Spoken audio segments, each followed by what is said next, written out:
Hello friends, welcome to choice learn literature. இன்றைக்கி நம்ம வீடியோவில் என்ன டாபிக் பார்க்க போகிறோம் அப்படின்னா உத்ரிங் ஹைட்ஸ் பை எமிலி பிரான்டே. நம்ம டாப்பிக்கில் போகிறதுக்கு முன்னாடி ஆத்தர் பற்றி ஒரு சின்ன இன்ட்ரோ பார்த்துடலாம். இவங்க நேம் எமிலி பிரான்டே. இவங்களோட பெண் நேம் என்ன அப்படின்னா எலிஸ்பெல். இவங்க எப்போ பிறந்திருக்காங்க அப்படின்னா 30th ஜூலை 1818 பிறந்திருக்காங்க. எப்போ டைட் ஆயிருக்காங்க அப்படின்னா 19 டிசம்பர் 1848 டைட் ஆயிருக்காங்க. இவங்களோட சிப்ளிங்ஸ் யாரெல்லாம் அப்படின்னா Charlotte Bronte, Anne Bronte, Branwell Bronte, Elizabeth Bronte and Maria Bronte. அது இல்லாமல் இவங்களுக்கு பேட்ரிக்னு சொல்லிட்டு ஒரு பிரதரும் இருப்பாங்க. இவங்களோட சின்ன வயசுலேயே இவங்க அப்பா அம்மா 2 பேருமே இறந்துருவாங்க. அதுக்கப்புறம் இவங்க ஸ்கூல் ஆஃப் கிளர்ஜிமென்ஸ் டாட்டர்ஸ் அங்கே தான் இருந்துட்டு வராங்க. அங்கே என்ன ஆகுது அப்படின்னா அந்த லிவிங் கண்டிஷன் சரியில்லாததுனால கன்செப்ஷன் ப்ராப்ளம்னால எலிசபெத் அண்ட் மரியா இவங்க 2 பேருமே இறந்து போயிடுறாங்க. அது இல்லாமல் அவங்க பிரதரான பேட்ரிக்கும் என்ன அப்படின்னா ட்ரங்கர்டாக இருப்பார். அதனால இவங்க 3 பேருமே செப்பரேட் ஆயிடுறாங்க. யாரெல்லாம் அப்படின்னா Charlotte Bronte, Anne பிரான்டே and Emily பிரான்டே. இவங்க 3 பேருமே செப்பரேட் ஆயிடுறாங்க. வாழ்க்கையில் என்ன பண்ணுறதுன்னு தெரியாமல் வாழ்கிறதுக்காகவே ரைட்டிங்ஸை எழுத ஸ்டார்ட் பண்ணுறாங்க. இவங்க 3 பேருமே பார்த்தீங்கன்னா பிரான்டே சிஸ்டர்ஸ் அப்படின்னு சொல்லிட்டு ரொம்ப ஃபேமஸாக இருக்காங்க. அதுலேயும் ரொம்ப ஃபேமஸானவங்க யார் அப்படின்னா நம்ம எமிலி பிரான்டே தான். அவங்க எழுதின இந்த உத்ரிங் ஹைட்ஸ் ரொம்ப ஃபேமஸான ரைட். வாங்க நம்ம இப்போ டாபிக்குள்ளே போகலாம். இந்த உத்ரிங் ஹைட்ஸ் அப்படிங்கிறது என்ன அப்படின்னா it's a name of the house. சரிங்களா? இந்த ஸ்டோரியில் 2 ஃபேமிலி வர்றாங்க. யார் யார் அப்படின்னா Mister Earnshaw family and Mister Linton family. இந்த ஏர்ன்ஷா ஃபேமிலியில் யாரெல்லாம் இருக்காங்க அப்படின்னா மிஸ்ஸஸ் ஏர்ன்ஷா அண்ட் அவங்களுக்கு ஒரு சன் ஒரு daughter. Son name Hindley and daughter name Catherine. அதே மாதிரி லிண்டன் ஃபேமிலி, அவங்க ஃபேமிலியில் யாரெல்லாம் இருக்காங்க அப்படின்னா மிஸ்ஸஸ் லிண்டன் அண்ட் சன், அவங்க நேம் எட்கர், ஒன் டாட்டர், அவங்க நேம் இசபெல்லா. சரிங்களா? முன்னாடியே சொல்லியிருந்தேன் இல்லையா உத்ரிங் ஹைட்ஸ் அப்படிங்கிறது ஒரு நேம் ஆஃப் த ஹவுஸ் அப்படின்னு. அது யாரோட ஹவுஸ் அப்படின்னா மிஸ்டர் ஏர்ன்ஷாவோட ஹவுஸ். அதே மாதிரி இங்கே மிஸ்டர் லிண்டன் ஃபேமிலி வர்றாங்க இல்லையா, அவங்களோட ஹவுஸ் நேம் என்ன அப்படின்னா த்ரஷ் கிராஸ் கிராஞ்ச். என்னது? Thrushcross Grange. சரிங்களா? இப்போ என்ன ஆகுது அப்படின்னா நம்ம உத்ரிங் ஹைட்ஸோட ஓனர் இருக்கார் இல்லையா மிஸ்டர் ஏர்ன்ஷா, அவர் ஒரு பையனை அடாப்ட் பண்ணிட்டு வராரு. அவங்க நேம் என்ன அப்படின்னா ஹீத் கிளிஃப்னு சொல்கிறாங்க. ஸோ ஆல்ரெடி அவங்களுக்கு ஒரு பையன் இருக்குது, அவங்க நேம் ஹின்லி, அண்ட் அவங்களுக்கு ஒரு டாட்டர் இருக்குது, அவங்க நேம் கேத்ரின். இப்போ ஒரு அடாப்டட் சன்னும் வராங்க, அவங்க நேம் என்னென்னா ஹீத் கிளிஃப். இப்போதைக்கு இதை மட்டும் தெளிவாக தெரிஞ்சுக்கோங்க. ரிமைனிங் கேரக்டர்ஸை நம்ம ஸ்டோரிக்குள்ளே போகும்போது பார்க்கலாம். ஸ்டோரி எப்படி ஸ்டார்ட் ஆகுது அப்படின்னா மிஸ்டர் ஏர்ன்ஷா ஹீத் கிளிஃபை அடாப்ட் பண்ணிட்டு வராரு இல்லையா, அப்படி தான் இந்த ஸ்டோரி ஸ்டார்ட் ஆகுது. இந்த ஸ்டோரியை நம்மளுக்கு யார் நெரேட் பண்ணுறாங்க அப்படின்னா நெல்லி அப்படிங்கிறவங்க. அவங்கள என்னென்னு சொல்லுவாங்க அப்படின்னா மிஸ்ஸஸ் தீன் அப்படின்னு சொல்கிறாங்க. அவங்க யார் அப்படின்னா அவங்க ஒரு சர்வெண்ட் மெய்டு. அவங்க வந்து போத் உதரிங் ஹைட்ஸ்லேயும் சரி த்ரஷ் கிராஸ் கிராஞ்ச்லேயும் சரி சர்வெண்ட் மெய்டாக ஒர்க் பண்ணுறவங்க. இவங்க தான் நம்மளுக்கு ஸ்டோரியை நெரேட் பண்ணுறாங்க. Senior Earnshaw brings home an orphan by name Heathcliff. Heathcliff is treated very affectionately by Earnshaw. This is not liked by his son Hindley, but his daughter Catherine is very sympathetic towards Heathcliff. She takes delight in teaching him and keeping company with him. Earnshaw takes ill and dies, leaving Heathcliff at the mercy of Hindley. Okay, இப்போ என்ன ஆகுது அப்படின்னா ஏர்ன்ஷா அந்த ஆர்ஃபனான Heath கிளிஃபை வீட்டுக்கு கூட்டிகிட்டு வந்துடுறாரு. இங்கே வந்து ஏர்ன்ஷா அவர் மேலே ரொம்பவே பாசமாக இருக்கார். ஆனால் ஹின்லிக்கு இது சுத்தமாக பிடிக்கல. அவனா கேத்ரின் அவங்க டாட்டர் இருக்காங்க இல்லையா, அவங்க அப்படி இல்லை, இவர் மேலே ரொம்ப இறக்கப்படுறாங்க. அதே நேரத்தில் ரொம்ப பாசமாகவும் இருக்காங்க. எப்படி நடந்துக்கணும் நடந்துக்கக்கூடாது எல்லாமே சொல்லித்தராங்க. எப்பயுமே அவருக்கு ஒரு கம்பெனியாகவே இருக்காங்க. இதே நேரத்தில் என்ன ஆகுது அப்படின்னா ஏர்ன்ஷா திடீர்னு உடம்பு சரியில்லாமல் இறந்து போயிடுறாரு. என்ன ஆகுது அப்படின்னா one day Heathcliff and Catherine leave their dwelling place Wuthering Heights and gatecrash into the nearby Thrushcross Grange, the abode of the Lintons. A ferocious dog at the grange bites Catherine. As a consequence, Catherine has a rest at the grange for a few weeks. During this brief stay, her manners are refined. இப்போ என்ன ஆகுது அப்படின்னா ஹீத்கிளிஃபும் கேத்ரினும் நல்ல கம்பெனியாக விளாண்டுட்டு இருப்பாங்க இல்லையா. One day என்ன ஆகுது அப்படின்னா இவங்களோட உத்ரிங் ஹைட்ஸை விட்டு வெளியே போயிடுறாங்க. வெளியே போகும்போது எங்கே ரீச் ஆகிறாங்க அப்படின்னா நம்ம த்ரஷ் கிராஸ் கிராஞ்ச். ஆனால் ஆல்ரெடி சொன்ன மாதிரி அது யாரோட ஹவுஸ்? லிண்டனோட ஹவுஸ். அதுக்கிட்ட ரீச் ஆகிறாங்க. அங்கே இருந்த ஒரு ஃபெரோஷியஸ் டாக் என்ன பண்ணிடுது அப்படின்னா நம்ம கேத்ரினை கடிச்சிருது. ஸோ அன்எக்ஸ்பெக்டட்லி அன்ஃபார்ச்சுனேட்லி வேறு வழியே இல்லாமல் அவங்க அங்கேயே ஸ்டே பண்ணுற மாதிரி ஆயிடுறாங்க.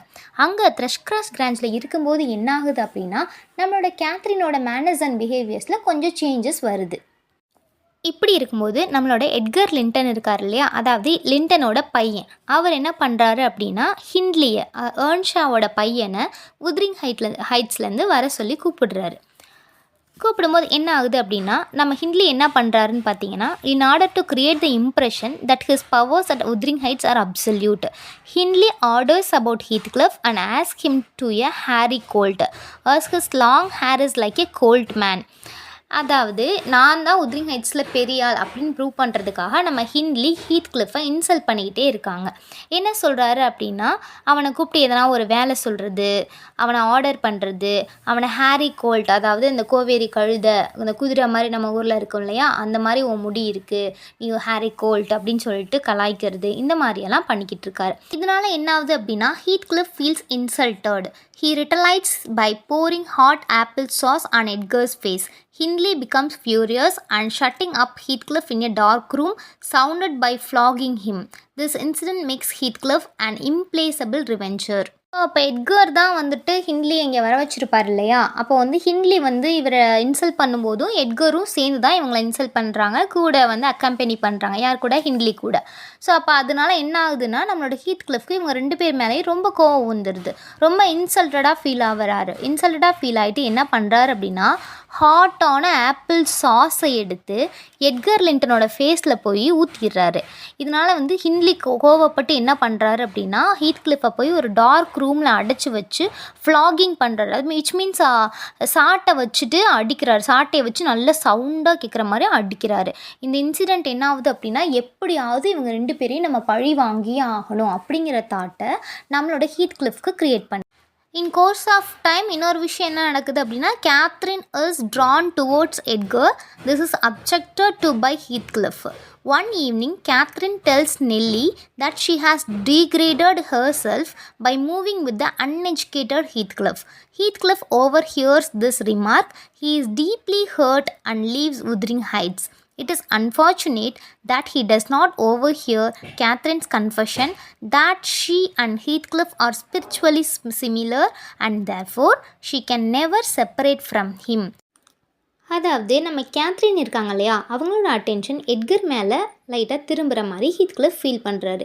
அது வந்து ஹீத்கிளிஃப்க்கு சுத்தமாக பிடிக்கல.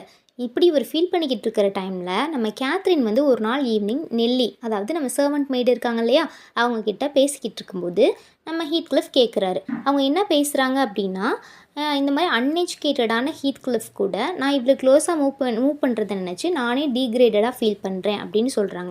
இதை கேட்டுட்டு நம்ம ஹீத்கிளிஃப் வந்துட்டு ரொம்ப ஹர்ட் ஆகி wuthering ஹைட்ஸை விட்டே போயிடுறாரு. ஆனால் அதுக்கு அடுத்த வேர்டே அவங்க என்ன சொல்லியிருப்பாங்க அப்படின்னா, ஸ்பிரிச்சுவலி நானும் ஹீத்கிளிஃபும் ரொம்ப சேம் தான், அதனால் என்னால் ஹீத்கிளிஃப் விட்டு இருக்கவும் முடியாது அப்படின்னு சொல்லியிருப்பாங்க. அன்எக்ஸ்பெக்டட்லி நம்ம ஹீத்கிளிஃப் அந்த வேர்டை கேட்கவே மாட்டார். அந்த ஃபஸ்ட்டு கேட்ட நான் வந்து அன்எஜுகேட்டடான ஹீத்கிளிஃபோட மூவ் பண்ணுறது ரொம்ப டீக்ரேடடாக ஃபீல் பண்ணுறேன்னு சொன்னாங்க இல்லையா, அதை மட்டும் கேட்டுட்டு தப்பாக புரிஞ்சுக்கிட்டு wuthering ஹைட்ஸை விட்டே போயிடுவார். இப்படியே என்ன ஆகுது அப்படின்னா, ஒரு 3 years முடிஞ்சிருது. இந்த 3 yearsக்குள்ளே என்ன நடக்குது அப்படின்னா, Catherine marries Edgar and settles down at Thrushcross Grange. One late evening, Heathcliff comes to the Grange unexpectedly. His meeting Catherine is disliked by Edgar. He continues to treat Heathcliff with contempt, calling him a runaway servant. Heathcliff has a secret plan to root out his enemies, Hindley and Edgar. He settles at Wuthering Heights. He tempts Hindley to gamble with him. Losing heavily, Hindley mortgages the major part of his territory, including Wuthering Heights, to Heathcliff. Thus, Heathcliff tightens his hold on Hindley. இந்த 3 yearsக்குள்ளே பார்த்தீங்க அப்படின்னா, Catherine எட்கரை marriage பண்ணி Thrushcross Grangeலேயே settle ஆகிடுறாங்க. ஒரு நாள் evening வந்துட்டு 3 yearsக்கு அப்புறம் one day evening வந்து ஹீத்கிளிஃப் return ஆகுறாரு. Thrushcross Grangeக்கு வராரு. வந்து கேத்ரினை மீட் பண்ணுறாரு. இது சுத்தமாக யாருக்கு பிடிக்கல அப்படின்னா, எட்கர். ஆப்வியஸ்லி ஹஸ்பண்ட் ஆகிட்டார் இல்லையா, அவருக்கு எப்படி பிடிக்கும், அவருக்கு அது பிடிக்கல. மட்டும் இல்லாமல் நம்ம எட்கர் வந்து ஹீத்கிளிஃபை இன்னுமே ஒரு சர்வெண்ட் மாதிரி தான் ட்ரீட் பண்ணுறாரு. கூப்பிடும்போது கூட ரன்அவே சர்வெண்ட் அப்படின்னு தான் கூப்பிட்றாரு. அதாவது ஓடி போன வேலைக்காரா அப்படின்னு தான் வந்து கூப்பிடவும் செய்கிறாரு. ஹீத்கிளிஃப் வந்து ஒரு சீக்ரெட்டான பிளானோட தான் ஆனால் 3 yearsக்கு அப்புறம் ரிட்டர்ன் ஆகிருப்பார். என்ன பிளான்? நம்மளோட எனிமீஸ் ஆன எட்கரையும் லிண்டனையும் எப்படியாவது பழி வாங்கணுங்கிற பிளானோட தான் வந்திருந்திருப்பார். அதுக்காகவே என்ன பண்ணுறாரு அப்படின்னா, wuthering ஹைட்ஸில் ஸ்டே பண்ணிடுறாரு. இவர் வந்து 3 yearsக்கு அப்புறம் நிறைய பணத்தோடு ரிட்டர்ன் ஆகிருப்பார். நல்லா சம்பாரிச்சிட்டு நிறைய காசு பணத்தோடு ரிட்டர்ன் ஆகிருப்பார். அதை ஹிண்ட்லிக்கு ஆசையை காட்டுறாரு. என் கூட முடிஞ்சால் கேம்பிளிங் பண்ணி இந்த காசெல்லாம் நீ ஜெயிச்சு காட்டு பாப்போன்னு சொல்லிட்டு கேம்பிளிங் பண்ணுறாரு. கேம்பிளிங்கில் என்ன ஆகுது அப்படின்னா அந்த நம்ம ஹின்லி வந்து எல்லா அமௌண்ட்டையும் லாஸ் பண்ணிடுறாரு. அமௌண்ட்டையும் தாண்டி அவர்கிட்ட இருந்த மேஜர் டெரிட்டரியான உத்ரிங் ஹைட்ஸையும் சேர்த்து அவர்கிட்டே இழந்துடுறாரு. இப்போ கேம்பிளிங்கில் வந்து அவர் வந்து எல்லாத்தையும் லாஸ் பண்ணி ஈவன் உத்ரிங் ஹைட்ஸையும் லாஸ் பண்ணதுனால இந்த உத்ரிங் ஹைட்ஸ் இப்போ யாருக்கு சொந்தமாயிடுச்சு? நம்ம ஹீத் கிளிஃப்க்கு சொந்தமாயிடுச்சு. ரிவெஞ்ச் முடிஞ்சிருச்சு இல்லையா? நம்மளோட ஹின்லியோட பிடி இப்போ யார் கையில்? ஹீத் கிளிஃபோட கையில். உத்ரிங் ஹைட்ஸே இப்போ யாருக்கு சொந்தமாயிடுச்சு? ஹீத் கிளிஃப்க்கு சொந்தமாயிடுச்சு. அடுத்து next, he seeks to take revenge on Edgar also by eloping with his sister Isabella and marrying her and then settling with her at Wuthering Heights. At the same time, he keeps visiting Catherine at regular intervals. One day, he embraces and kisses her fervently and is caught red-handed by Edgar. A short period after this incident, Catherine gives birth to a female child who comes to be called Kathy. After her childbirth, Catherine dies. அடுத்து இப்போ யார் revenge எடுக்கணும்? நம்ம எட்கரை. அப்போ எட்கரை revenge எடுக்கிறதுக்காக என்ன பண்ணுறாரு அப்படின்னா அவரோட சிஸ்டர் இசபெல்லா இருக்காங்க இல்லையா, அவங்கள இலோப் பண்ணிக்கிறாரு. அதாவது ஓடி போய் கல்யாணம் பண்ணிக்கிறாரு. ஓடி போய் கல்யாணம் பண்ணிவிட்டு உத்ரிங் ஹைட்ஸ்லேயே செட்டில் ஆயிடுறாரு. அதே டைமில் கேத்ரினையும் போய் அடிக்கடி மீட் பண்ணுறாரு. ஒரு நாள் என்ன ஆகுது அப்படின்னா 2 பேரும் கிஸ் பண்ணிக்கிறாங்க. யார்? நம்ம ஹீத் கிளிஃபும் கேத்ரினும் கிஸ் பண்ணிக்கிறாங்க. இதை யார் பார்த்துட்றா அப்படின்னா நம்ம எட்கர், அதாவது கேத்ரினோட ஹஸ்பண்ட் பார்த்துட்றாரு. பார்த்துட்டு கோவமாக இருக்கார். மீன் டைம் கொஞ்ச நாள்லேயே என்ன ஆகுது அப்படின்னா நம்ம கேத்ரினுக்கு குழந்தையும் பிறந்துருது. குழந்தை நேம் என்ன அப்படின்னா குழந்தைக்கு கேத்ரின்னு தான் நேம் வைக்கிறாங்க. ஆனால் கேத்தி அப்படின்னு சொல்லுவாங்க. டிஃப்ரென்ஸ் தெரியணும் இல்லையா? அப்போ கேத்தி அப்படிங்கிறது கேத்ரினோட பேபி. சரிங்களா? ஓகே. குழந்தை பிறந்த உடனேமே யார்? நம்மளோட கேத்ரின், அந்த பேபியோட அம்மா கேத்ரின் இருக்காங்க இல்லையா, அவங்க இறந்து போயிடுறாங்க. இன்னொரு பக்கம் ஹீத்கிளிஃப், இசபெல்லா அவங்க லைஃப் எப்படி போகுது அப்படின்னா ill treated by Heathcliff, Isabella runs away to London where she gives birth to a male child, naming him to Linton. Isabella dies in London. Linton is brought back to Wuthering Heights by Heathcliff. Heathcliff's aim is to marry off Linton to Kathy so that he can seize both Wuthering Heights and Thrushcross Grange. Okay.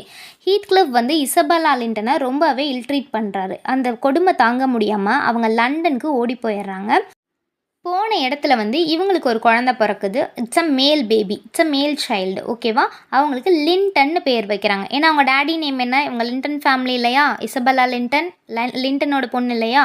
So பையனுக்கு என்னென்னு பேர் வைக்கிறாங்க? லிண்டன்னே பேர் வைக்கிறாங்க. நம்ம Catherine அவங்க பொண்ணுக்கு கேத்ரின்னு பேர் வச்சாங்க. ஸோ இங்கே இசபெல்லா வந்து அவங்களோட பையனுக்கு லிண்டன்னு பேர் வைக்கிறாங்க. இப்போ லிண்டன் வந்துட்டு அவங்க அம்மா இறந்த உடனேமே நம்ம ஹீத்கிளிஃப் வந்து உத்ரிங் ஹைட்ஸ்க்கே கூட்டிகிட்டு வந்துடுறாரு. கூட்டிகிட்டு வந்துட்டு என்ன நினைக்கிறாரு அப்படின்னா நம்ம கேத்தி, யங் கேத்தியை வந்து லிண்டனுக்கு எப்படியாவது கல்யாணம் பண்ணி வச்சிடணும். கல்யாணம் பண்ணி வச்சிட்டோம் அப்படின்னா த்ரஷ்கிராஸ் கிராஞ்சையும் சேர்த்து நம்ம சொந்தமாக்கிக்கலாம். இப்போது எட்கரோட பொண்ணான கேத்தியை நம்ம லிண்டனுக்கு கல்யாணம் பண்ணி வச்சா த்ரஷ்கிராஸ் கிராஞ்சையும் சேர்த்து சொந்தம் கொண்டாடிக்கலாம் அப்படின்னு சொல்லிட்டு நம்ம ஹீத்கிளிஃப் பிளான் பண்ணுறாரு. சரிங்களா? அதுக்காக நம்மளோட கேத்தியை உத்ரிங் ஹைட்ஸில் அடைச்சி வச்சு அவளை கம்பல் பண்ணி லிண்டனுக்கு மேரேஜ் பண்ணி வச்சிடுறாரு நம்ம ஹீத்கிளிஃப். Unfortunately, Linton happens to be a weakling. He dies a few days after marrying Kathy. After this tragic occurrence, Hindley's imbecile son Hareton is attracted towards Kathy. Though initially averse to him, Kathy finally takes pity on him and is willing to marry him. Encouraged by her, Hareton learns to defy Heathcliff. இப்போ என்ன ஆகுது அப்படின்னா நம்ம கேத்தியை compel பண்ணி லிண்டனுக்கு marriage பண்ணி வச்சிடறாரு நம்ம ஹீத்கிளிஃப். ஆனால் வந்து ஒரு 2-3 நாளே என்ன ஆகுது அப்படின்னா அவன் ரொம்ப வீக்காக இருந்ததுனால இறந்து போயிடுறான். சம் இல்னஸ்னால அவன் இறந்து போயிடுறான். இப்படி ஒரு சம்பவத்துக்கு அப்புறமா நம்மளோட ஹிண்ட்லி இருக்கார் இல்லையா, யார்? Actual son of Earnshaw. அவர்கிட்ட இருந்தால் உத்ரிங் ஹைட்ஸை ஹீத்கிளிஃப் எழுதி வாங்கினார் இல்லையா. ஐஸ். அந்த ஹிண்ட்லியோட பையனான ஹேர்டன், அவரோட பேர் என்ன? ஹேர்டன் வந்துட்டு கேத்தி மேலே ஒரு அட்ராக்ட் ஆகிறாரு. ஆரம்பத்தில் கேத்திக்கு இது சுத்தமாக பிடிக்கவே இல்லை. இதுக்கப்புறம் போக போக அவன் மேலே அப்படியே பிட்டியாக ஃபீல் பண்ணி அவனை கல்யாணம் பண்ணிக்கிறதுக்கும் சம்மதிக்கிறாங்க. அது மட்டும் இல்லாமல் ஹீத்கிளிஃபை அகெயின்ஸ்ட் பண்ணுறது எப்படி, அவனை எப்படி அப்போஸ் பண்ணலாம் அப்படிங்கிற மாதிரி விஷயங்களெல்லாம் நம்ம கேத்தி ஹேர்டனுக்கு டீச் பண்ணுறாங்க. சரிங்களா? இப்போ என்ன ஆகுது அப்படின்னா Heathcliff is heart broken. He realized that his life becomes meaningless. He stares and wanders about every night. One day, getting drenched in torrential rain, he dies and is buried in the place where his beloved Catherine lies buried. Kathy marries Hatton and settles down in Thrushcross Grange. Wuthering Heights is taken care of by the servant Joseph. இப்போது ஹேட்டன் கேத்தி 2 பேருமே ஒன்று சேர்ந்து நம்ம ஹீத்க்ளிஃப்க்கு அகென்ஸ்டாக ஆயிட்டாங்க. இப்போ இவருக்காக யார் இருக்காங்கன்னு யோசிச்சா யாருமே இல்லை. அவங்களோட ஒய்ஃப் இசபெல்லாவும் இல்லை, அவங்க லவ் பண்ண கேத்ரினும் இல்லை, அவங்க பையன் லிண்டனும் இல்லை, அவர் ஆசையாக வளர்த்துன அந்த ஏர்ன்ஷாவும் இல்லை. No one is there. சொல்லிக்கிறதுக்கு எனிமீஸ் கூட இப்போ இல்லை. அப்போ ரொம்ப ஹார்ட் broken ஆயிடுறாரு. அப்போ தான் அவருக்கு தெரியுது இவர் லைஃப் வந்து ரொம்ப மீனிங்லெஸ்ஸாக இருக்குது அப்படின்னு சொல்லிட்டு தெரியுது. ஒரு டே அண்ட் நைட் வந்துட்டு அவர் என்ன பண்ணன்னு தெரியாமல் தவிச்சிட்ருக்காரு. ஒரு நாள் கொட்டுற மழையில் அப்படியே ட்ரென்ச்டாக நனைஞ்சு நிற்கிறாரு. அப்படியே என்ன ஆயிடுறாரு அப்படின்னா இறந்து போயிடுறாரு. வேறு இவரோட பிலவர்டான கேத்ரினை பரி பண்ண இடத்துலையே இவரையும் பரி பண்ணிடுறாங்க. ஆஃப்டர் ஹிஸ் டெத் கேத்தி வந்துட்டு ஹேட்டனை ஹாப்பியாக மேரேஜ் பண்ணி த்ரஷ்க்ராஸ் கிராஞ்சிலே செட்டில் ஆயிடுவாங்க. wuthering ஹைட்ஸை வந்துட்டு ஜோசப், அதாவது இவங்களோட சர்வெண்ட்டான ஜோசப் வந்து டேக் கேர் பண்ணிட்டு வருவாங்க. At the beginning of the ஸ்டோரியில் பார்த்தீங்க அப்படின்னா கேரக்டர்ஸே மைண்டில் நிற்காத அளவுக்கு நிறைய கேரக்டர்ஸ் இருப்பாங்க. ஃபர்ஸ்ட் ஜென்ரேஷன் கேரக்டரான Mr Earnshaw and Mrs Earnshaw, அங்கே வந்துட்டு Mr Linton and Mrs Lyndon.